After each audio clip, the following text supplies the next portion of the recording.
偷拍女友護士 friend 去廁所唔犯法。化名阿欣嘅女仔同男友都喺港島一間公立醫院做護士㗎，拍拖6年，幾個月前阿欣搬入男友將軍澳屋企，10日之前請咗同事翻屋企玩。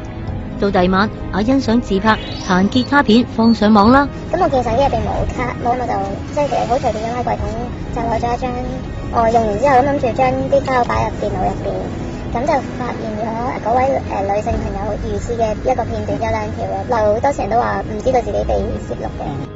阿欣入男友 Facebook 仲發現佢成日約女仔 friend 翻屋企，唔排除有偷拍佢哋去廁所。